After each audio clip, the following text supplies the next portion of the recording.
Hello and welcome to another episode of the Time Out with Jacko Kings podcast. I've got another guest because what I've done at uni is in the society, I've shouted out Shuzik Society that much on these podcasts.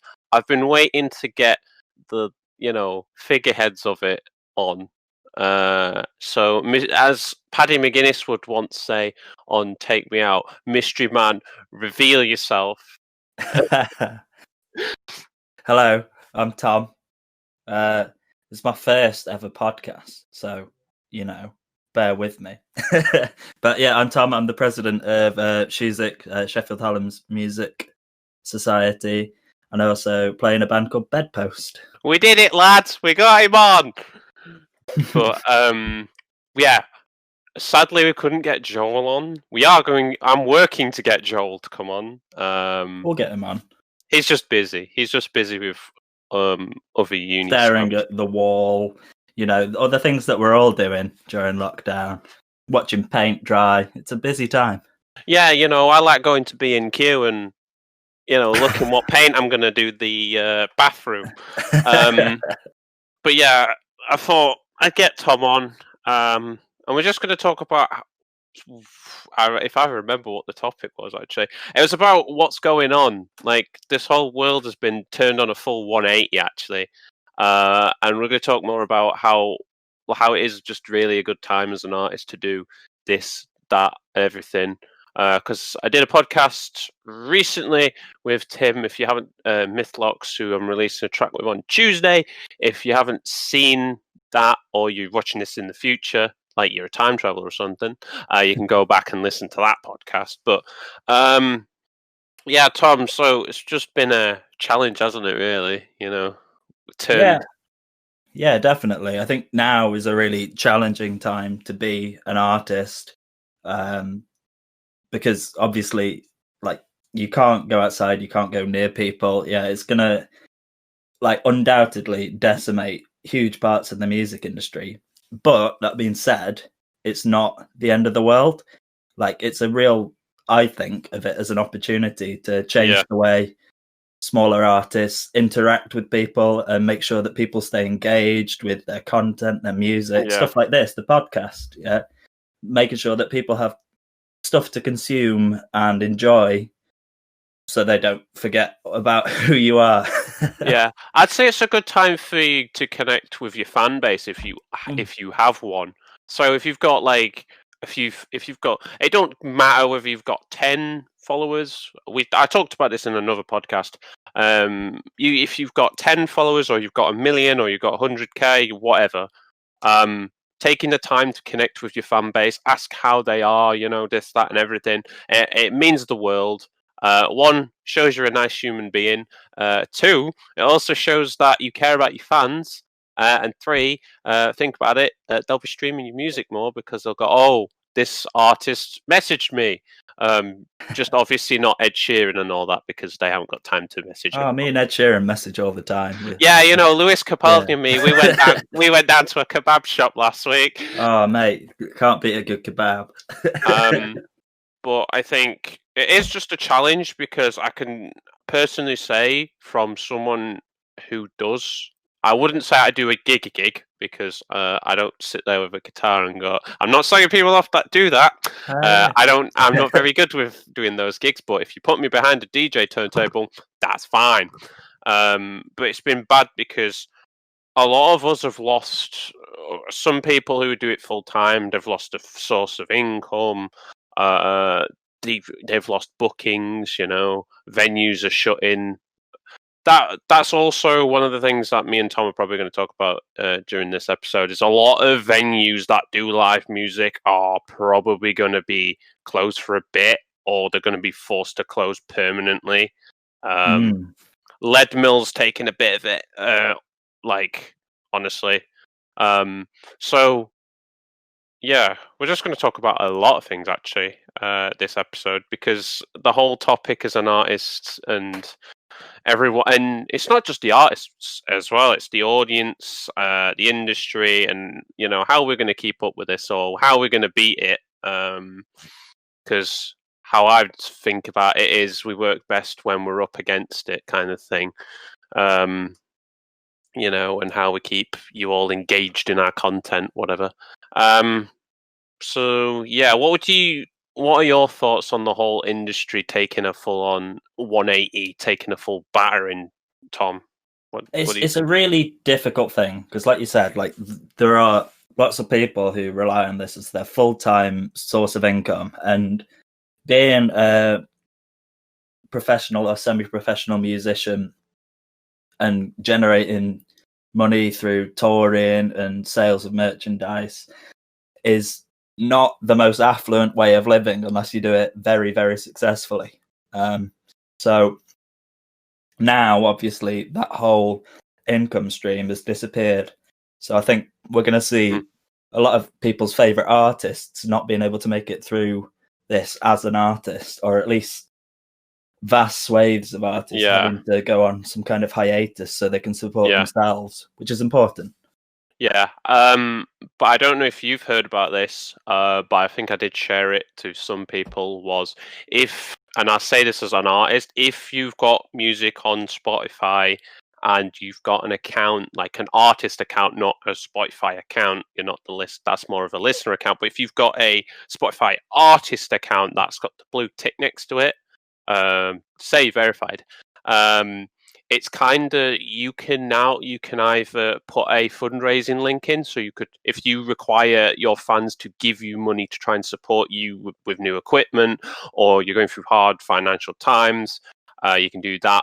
I think you can also do like GoFundMe. So if you are wanting to support the NHS or something like that, you can do that as well. Which I think I haven't seen that from Spotify, but them coming out to support their artists kind of thing is kind of one of the big things, because I know a lot of musicians will put their music out through their platforms, so they kind of pull a finger out and support the artists. Yeah, it's good to see. What do you think? What you said to me, it's exciting to be an artist right now. So what do you mean by that, Tom? Why is it exciting for all of us? From my perspective, I'm a small artist, and by no means is this my source of income yet. That being said, I want to do it as a job, and Yeah, my priorities now are building my band as a brand and make it so I can live off what I do, or at least partially live off what I do yeah, and what I make. So now it would be really easy for me to go, oh, there's nothing to do, and just to sit back yeah, and be really complacent. But yeah, I've not seen it like that. I've seen it like it is a challenge for smaller artists to rise to, because there are ways that you can, I don't know, prepare yourself for what comes yeah, next and grow as an artist, even if you're not able to go out and play to people. yeah. Um, so yeah, it's really tricky, but Yeah, I found it pretty tricky as well. I think it's because you're at home, you're not seeing your friends at uni or whatever, and you're just sat in bed. You sat in bed, and then you just wake up at like 12 and go, "Ah, fuck it, I can just go to yeah, sleep." it's so hard to motivate yourself. Yeah, self motivation is one of the things that is quite hard, because honestly, it's like you're trapped in all day, and Yeah, you can't do that, and it's just pretty difficult.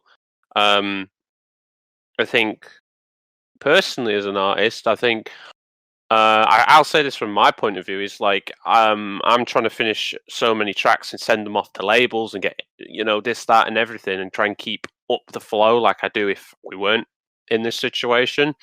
Um, I think as well. I think it is hard because you want to be doing those shows, and I think it's like what we said with and we're going to talk about it as well, is the venues. Like the venue, like even though you've lost out a gig, the venue is more the thing that's taking the full brunt, not 180 like yeah, battering, absolutely. um, kind of thing. So what is your like kind of thoughts on like venues like the Lead Mill and stuff, like kind of being really like badly affected by? Well, yeah, it's really difficult. Like from my perspective, Lead Mill is by no means a small venue. It's historic and can fit thousands of people in it, and the fact that venues as big as the Lead Mill are struggling just as bad as every small venue on the corner of your street shows how far this really goes, and shows just how damaging everything that's happening right now is. Yeah, it's not nice to see like big venues, not just little venues, and then the big venues are taking it. It's just honestly, it's just terrible. And I know people who are like, oh, people will probably listen to this and go, oh, I know the Lead Mill. Yeah, Lead Mill. If you're not familiar with them, even if you are or you aren't, they're taking a little bit of a downwards decline at the moment because because of government intervention, essentially. And there's no full-on revenue coming in, so a lot of venues, if they sell merchandise, have to rely on people to buy that to try and support the club because they still got stuff to pay, they've still got rent to pay, and they still got staff to pay if they aren't furloughing. But I think it's just a difficult time. But like you said, it's more of a opportunity at this point. We are making the most of it. Should we talk about the society, Tom, about Shuzik? Because I mention it a lot, and people are probably asking me, "What's Shuzik? What's this you keep mentioning, Jack?" Like you shout it out a lot. Yeah, absolutely. So Shuzik is Sheffield Hallam's Musicians and Creators Society. I've been a committee member of it for, I want to say, 3 years now. And for me personally, it's been a huge help as part of my journey as a musician, because it doesn't matter sort of what level you come into the society at. I think you get as much out of it as you put in. Yeah. I don't know. I probably haven't explained it very well, but what it is it really supports grassroots level music. So say you picked up a guitar 2 weeks ago and you learnt 2 chords and you can sing one song. It's a perfect society because you're with a bunch of like-minded people who are all in similar sorts of places in their learning curve. Yeah. And they're all like, if you play a song and to be blunt, it's not like if you were a classical musician critic, you would not go, oh, that was perfect. Yeah. That's not who you're performing to. You're performing to people that are going to be very sympathetic and very supportive. They could care less if you played one chord wrong. Yeah, exactly. They're gonna see the effort that you put into learning that song, and the progress that you're making. Yeah, and I think that's really valuable. I look at other sort of universities, and they have similar kinds of things where they have like open mic societies, but I think nothing quite so focused on really supporting individuals with becoming a better musician. Yeah, I kind of thought it was like the thing that makes us stand out from, let's say, another music society is the fact that when I came into it, I thought at first I was a little bit out of it, like a bit like, what am I doing here? What's going on? What's going it's difficult because you're obviously a producer of electronic music, and I'm at a different level. Yeah, It's like I look at it as, if I look at the levels, it's like Shuzik's just about like maybe just a little bit below me, and then because I've been doing so well, and it's sorry to toot my own horn here, it's like I've done all this and that, and I'm kind of going up the ranks, getting. But I think what makes us unique is the fact that even though a lot of Shuzik sees me as a bigger artist in some, and I think you can agree, some people see me as a bigger artist. Absolutely. You get hundreds of thousands of streams on Spotify, and then most of our members won't even have artist accounts on Spotify. And it's like me taking the time to sit down and go, this is how you do this, this is how you do that. And it's not like gold dust. It's like me giving the information that they probably haven't looked at or know-how. Well, the industry is a lot about who you know and what you know about how to do it. So, like, having some insight of how you develop as an artist when you're further up that ladder is really useful, because it's really easy to try your hardest and just burn out because you've not really got a plan or if you any don't, way forward. Yeah, it's like you prepare to fail, not fail to prepare. You know. Yeah. I think you were going to plug your your latest album. Album Do is you a want to talk strong about that? word, but yeah. Album is a strong word, but I have to say it as that. Album in quotation marks. Yeah. So my band Bedpost are releasing our debut track, which is going to be called Dead Dog, which is about as cheerful as it sounds, but we are a Midwestern emo band, so we try and be as sad as we physically can. We're hoping I actually finish a remix for it. We're hoping. Yeah. Is a strong word. We like that bit of an electronic bop on it. That's what we want to hear. Bop. That's what the people want, Jack. I know. Honestly, I've never done. Like, some people have asked me, "Does Jack do you ever remix songs?" And honestly, I don't. Yeah. I just don't. Sometimes I just don't find it enjoyable. I just look at a remix and go, "Well, it sounds good," but one, it's just I don't just fit with it. I just don't like remix. Yeah. I like remixes, but I don't like making them. It's because I like making the original, because then this is me on a plate, you know. Jamie Oliver. If Jamie Oliver could serve my music up as a dish, that would be it. You know, ask to Google which Jamie Oliver dish I would be, though. You know, would I be I a think maybe you should ball? make like a quiz that sorts out what Yeah, a Jamie Oliver BuzzFeed dish quiz. music is. Yeah. Yeah. Oh yeah, guys, if you want to find out what Jamie Oliver dish I am, do this quiz. Imagine that. Jack it definitely exists already. A spag ball. That is what I probably am. You'd be spag ball. I like it. Or chili con carne, something spicy, you know. But I think I'd be like something like chicken tikka, something that pretends to be exotic, but like it's not really, is it? British. Defines you as yeah. One of my mates was like, if I was anything, I'd be Red Stripe. I was like, why? Why would you can't beat Red Stripe? It's accessible. I had it, and I was drinking it, and I was going. First, I was doing that. What is this? And then second time, I was like supping it like that one. Yeah, it's sort of like flavorless lager that just you can pour into yourself. It's more like petrol than beer. Yeah, we don't on this podcast. We do not advise you do that. Pour actual petrol. Don't drink petrol. I don't want to be getting the lawsuits coming in. Yeah, do you think we'll get sponsored by Red Stripe after comparing it to petrol? Oh yeah. Well, that sponsorship went out the window, did it? And they do sponsor quite a few tours. I've worked with a few artists, and they get like these special little like glass bottles of Red Stripe, and I want to know where to get them because they look really cool. Yeah, I think I should see if I get. I don't think they'll get this episode because we've just compared it to petrol. Honestly. Yeah, well, they're not going to be sponsoring any tours for a while just yet. I might as well just give them an email and say, all right, Red's right, want to sponsor a podcast. Even though we have just said your drink tastes like petrol, but hey-o! Let bygones be bygones.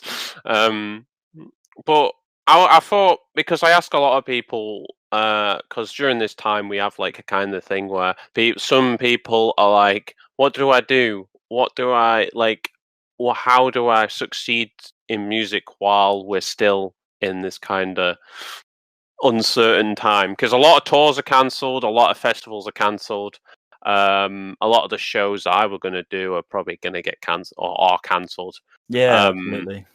So, what would you say to people that are kind of like going, "Oh, I don't know whether I should keep doing music during this time. You know, I'm a bit uncertain with everything." Yeah. Well, first and foremost, I'd say, I don't know, and do what's right for you. But I think that one of the things that this whole pandemic has proved is how valuable the entertainment sector is. Like, what are you doing at home? You're watching TV, you're playing video games, you're listening to music. All of these things have creatives and artists involved heavily, and you're consuming it. And so people have nothing but time on their hands, and to maybe hope that something that you do provides some spark of serotonin in someone, or someone enjoys something that you create. For me, that's a reason to keep doing it. And if you can afford to, and keep living, and self-care and look after yourself, then I'd say it's really important to keep going and try and innovate and find ways of carrying on doing what you do, just in a different way. Like Spotify at the moment, like I'll say this for anyone who's like an artist going, oh, I don't think it's good time to put my music out. If to artist, it is a good time to put out music, because everyone's going to be streaming Spotify like it's no one's business. Or Apple Music like it's no one's business. So it's kind of a good time to just put your music out there. Because I'll kind of say this, like, if people are like, oh, my music isn't finished or this and that, it's like, what I'd like to say is if you think something isn't good on it and you can't improve it, but you want to release it, then just do it. Because I still have old tracks that I made that don't actually sound good, but I just did it so I could get the Spotify account, you know? I think if you hold on to something for long enough, something that you've made, it's really easy to listen to it 100 times and then decide that you hate it and that no one's ever going to see it.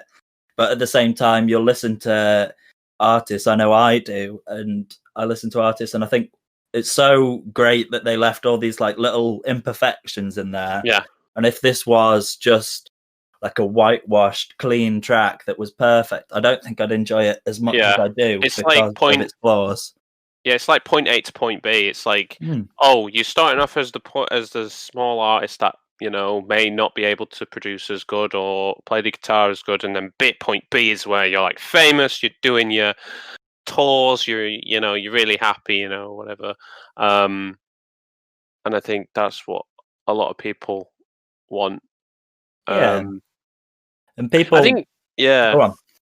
I think that's what people want. They want to see, like, I think I'll talk about branding here. Also, it's like me giving you advice on branding as well. So Absolutely. You've got a winner chicken dinner there. A winner chicken dinner. But I think when people see a name, like I'm going to talk a bit about branding in this just section, just so because people will be struggling during this, and I did talk about it on the solo podcast. I'm going to probably plug those episodes here, because if you don't go back and watch those or listen to them, you probably don't have a clue what I'm talking about. So if you've only just joined this at this point, hello, go back to the other podcasts if you want to hear the other stuff. But I was talking about in the other podcast about side hustles and how to really like get your music kicking off at that point during this. So I kind of talked about, if you don't have a press kit, yeah, this is also for you as well, Tom. If you don't have a press kit, go and make one. Because, if you're going to get management or you're going to get this or that, it's good to have everything about you on that plate. Make it really nice and palatable. Yeah. Just like if you send a big email that's loads of text and sort of you going, please enjoy. Please sign my song. Yeah, please sign us, sign my song. It's going to be a lot more difficult to digest than just like a nice, like clean PDF with all the information, all the links that you need, and sort of like bite-sized chunks. Press kits are really useful. Maybe I should make the new bite size just for music. Like, bite size does the stuff for kids. Maybe I do it for music people. Bite size. I've condensed everything into a bite size quiz, and you can also find out what Jamie Oliver dish you are as well, or Gordon Ramsay if that's your cup of tea. Actually, maybe not one for the kids. Yeah, they can't go on it. But I think what I've been saying in the other podcasts, and I'll bring these points back up in these ones, is during this time, while everyone is at home, going to be streaming a lot, I think it's important you work on your brand, you work on getting the name out there. Also, fun fact: if you have been releasing on Google, and I probably will make a YouTube video about this or something like that. If you type your own name in, and don't say type your own name as your real name, because that's weird. Okay. I did that and I saw a lot on me and I was like, whoa, okay. But I'd say if you type your artist name or your band's name and it comes up and it shows you all your EPs and stuff or whatever you've been releasing, make sure you claim that. Make sure you claim it, because you can put a nice photo of yourself on there. You can put the info about yourself in there and all this and that. And it's so good because then people, when they search your name, you come up on Google. Because I'm not going to lie, there could be 4 million bedposts in the world. Bedposts from IKEA. You want to be the one bedpost that is bedpost music, and then people We've go, currently "Oh, okay." got a big rival Bedpost. They are a New Zealand-based furniture store. We're sat pretty on about 600 likes, and they're on about 1,400. So my short-term goal is to be the first bedpost that comes up when you Google bedpost. Yeah, it's funny. It's funny for me because I don't have any competition. Yeah, I just come up and I'm like, you can't beat me. Honestly, it's just fun. It's just fun. Because I know there's. Big shout out to anyone in Shuzik that I'm probably going to mention in this. So I'm probably going to give some shout outs to people that actually need it. Need a little bit of motivation. So when this gets shout outs on this, do you have anyone to shout out while you're here, Tom? We'll get it's shout out hour with me and Tom. It's like a radio show now. I don't know. My dog. I like my dog. Your if dog. My dog's listening to this podcast. Yeah, bopping it's with headphones on as well. I hope you get better soon, because he's a little bit poorly. The Audio Technica headphones on the dog win. This is a good podcast. Oh no, he only wears Beats because he's sort of like a fashion victim. I think as well is I think Joel. I think Will. I think Diana. I think everyone in Shuzik gets a big shout out, because for the people that are tuning out music like Will and stuff, I haven't listened. If you're asking me to listen to EP, I haven't. I'm sorry. I don't think it's out yet, but it's it will be fairly soon. Yeah, I've seen him teasing it on his socials. But I'm just gonna say this, to you guys that are releasing music in Shuzik, well done. So proud of you. If you need help, let me know. But I think the thing is, I'm going to say in this podcast, even if you're a producer, even if you're a rapper, even if you're a guitarist or a band, support local artists, whatever the genre is. I personally think, whether it's EDM, whether it's pop, whether it's rock, whatever, you don't have to like it. You're just supporting them. It's free. It's not it's not like I'm robbing you at daylight or something. I'm not telling you to listen to the EP. It's one of the best things about the music industry, I find, is that you can support other people and it's at no detriment to yourself. It's not like everyday living. It's like, if your friend's band are doing really well, that has no detriment to you. And if you can support everyone around you and they support everyone around you, then it's a really good thing. My PC is low on battery. I'm gonna plug in before we disappear. Just the rest of the episode is just me just going. So Tom's gone home. Tom's gone home. Yeah, But I think it's like no detriment. But it's also I'd say this because this is a good case in point. Actually, I think this is like the biggest moment in my actual career, where I'm a big EDM DJ. Tom has this house party where he's having live bands play. I actually listened to it. No, I didn't go, it's not dance music. I'm off. See you later. I'm off for a good takeaway. Oh, I could have ordered a takeaway to that house party. It would have been good. Oh, I should have. Just Adam's like small living room. There were people crowd surfing. I can't imagine his neighbours. We were so shocked that the police weren't called to that, but so pleased. oh, It's the best night in recent memory. That was in February. That feels like February. a year ago now. But that was Yeah. only like 3 months ago. Yeah, like before we all were like, oh, we have to stay at home. Yeah, time started to go real slow. Now I've got nothing to do. Yeah, I finished uni. I've just got to keep producing. Actually, I've got to keep producing. Yeah, well, it's a good time to do it. It's a good time to be literally productive. Like you got nothing but time on your hands. But it's not the most important thing. The most important thing is, I think, self-care right now. And you see a lot of people going, oh, if you don't message me, even though you've got all this time on your hands, I know where your loyalties lie, etc., etc. And it's just that's just stupid. Yeah, it's like there's a global pandemic, and I'm sure you've probably got other things to worry about. Yeah, it's good I don't have a girlfriend right now. Okay. Because that'd be awkward. Yeah, Jack, you've got a lot of time on your hands. Yeah, but I'm, getting to the point where my music's going really well. I can't reply to you. I've been living with my girlfriend. Well, I've been with my girlfriend for the last 4 years, and we've just now sort of in accordance with government guidelines. Okay, if anyone's on here to snitch, of course. Snitches get thrown in ditches. Before the lockdown, we went and moved to each other's homes, if that makes sense. So I'm living with my family, she's living with hers. So, and I am so bad, like chronically bad at replying to messages. Yeah, so I know you're bad to reply to me. Yeah, you were replying to me when I was in a chip shop queue. I was the poor girls just, like normally I'm so bad at messaging. People message her to get to me because then she can tell me in person because I'm so much better at in-person stuff. But so back to the shout outs. Shout out to Naomi for putting up with my constant Naomi, well done. Staring at the wall and doing nothing.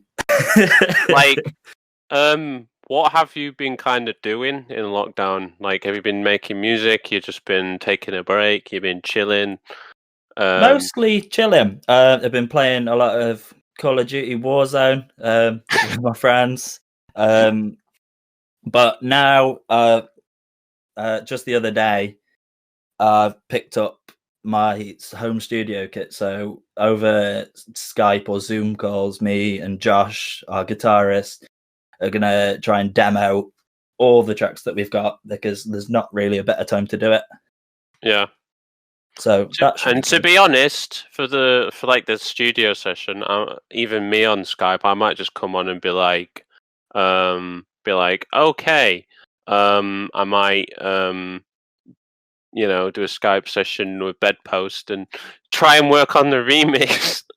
We'll have.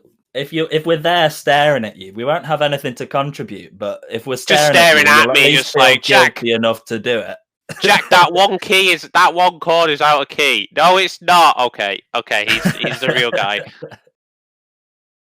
Yeah, no, I'm looking forward to it. You're gonna have to do it now because you've said it on a public podcast. Oh yeah. Can we not release? Can we not release this podcast anymore? Oh yeah, just delete all that section. You did give me a disclaimer that you can edit this as you wish, so that might not ever come to air. Yeah. Bedpost can't hold me accountable, boys and girls. But I think, what else is there really to talk about? Because we've talked about most of what the stuff we wanted to talk about, because we talked about the... we can talk about engagement and stuff, like the engagement, because this is a good time to get people engaged in content, because... Instagram, Twitter, TikTok, if you use it. God, I'm on TikTok and I'm posting all sorts of stuff. I'm a grown adult and I have TikTok and I'm not even ashamed. I love it. I love it so much. Musically, if you still have Musically, or if you're one of those boomers that like Vine, Oh, Vine. Return of the Vine. The nostalgia.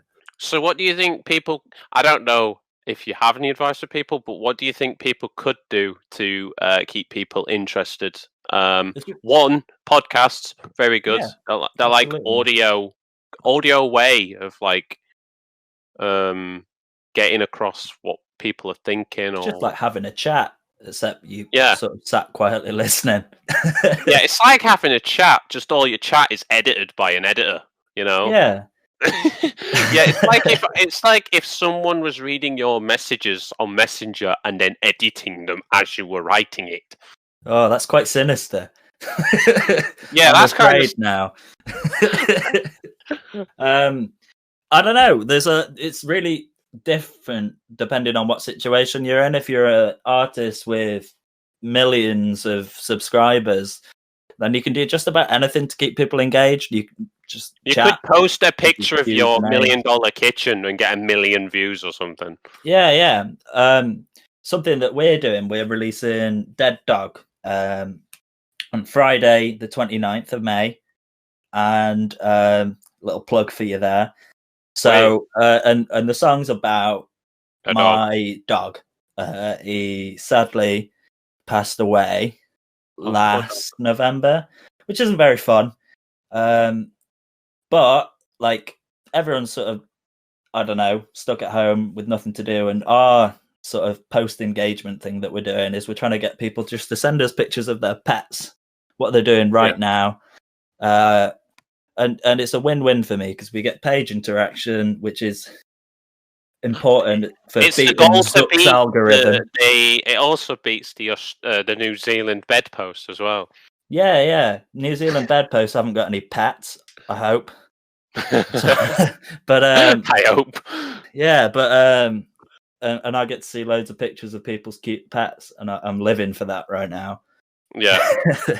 But yeah, I don't know. What else would you do to keep people engaged? I think not and I'll say this to anyone who does do this. It's like regurgitating content. Don't take a post from like you've posted 2 weeks ago and then post the same thing the next day. Yeah, Because people will just scroll not past. even. They'll go, "Oh, he's just rehashing a dead post."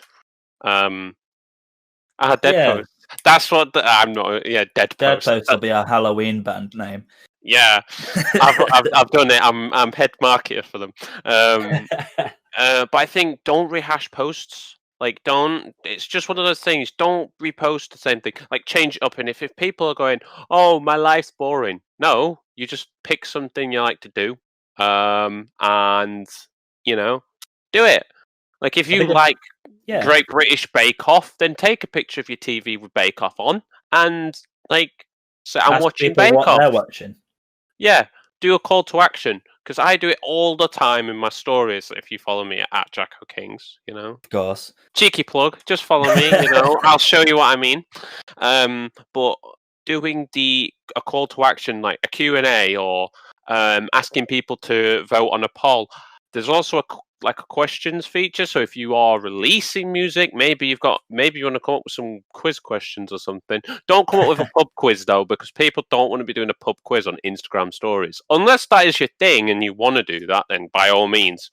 I could go for a pub quiz. A pub quiz on Instagram.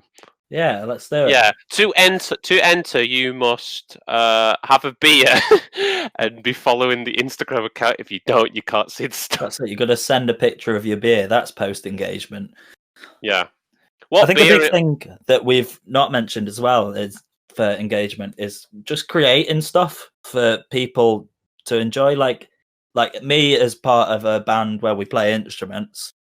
Like we could get all of our audio interfaces together, record at home, and just make like sort of like little home studio sessions for people just to watch and to listen to, because it's something that's a bit more interested than just like if you're doing a Instagram pub quiz every week. It's something different, and I like that. And I like seeing my friends' bands posting stuff like that because it's more interesting than staring at the wall, which is what I'm doing all the time.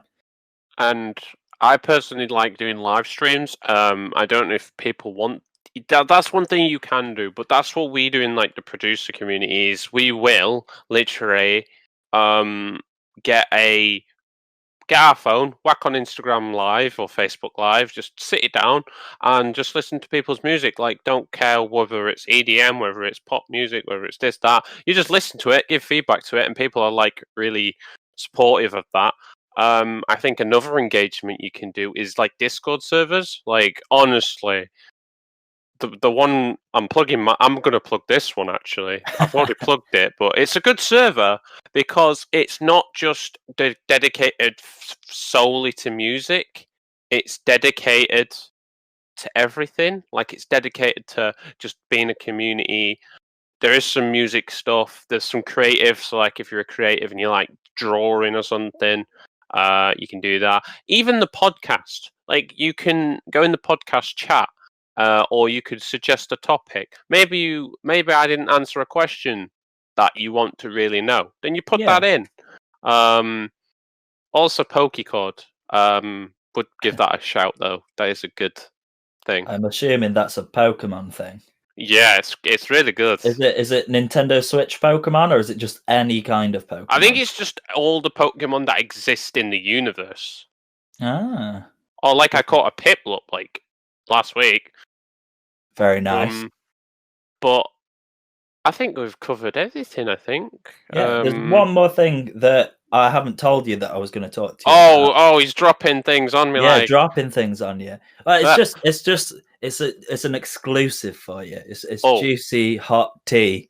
It's okay, but as part of Bedpost, me and a couple of the guys in the band are working on something, and we're going to launch it fairly soon, and it's going to be a creative. So, like you said, it's important to keep people engaged, but it's going to be, I don't know, sort of for artists and stuff like that. So we're going to do sort of cover all angles that we physically can during lockdown. So we were going to be putting on shows and working as a promotion company, but obviously we can't do that. So we'll do artist spotlights. We have access to like a community of producers that specialize in mixing and mastering band tracks. It's going to be called Out of House, and it's really exciting.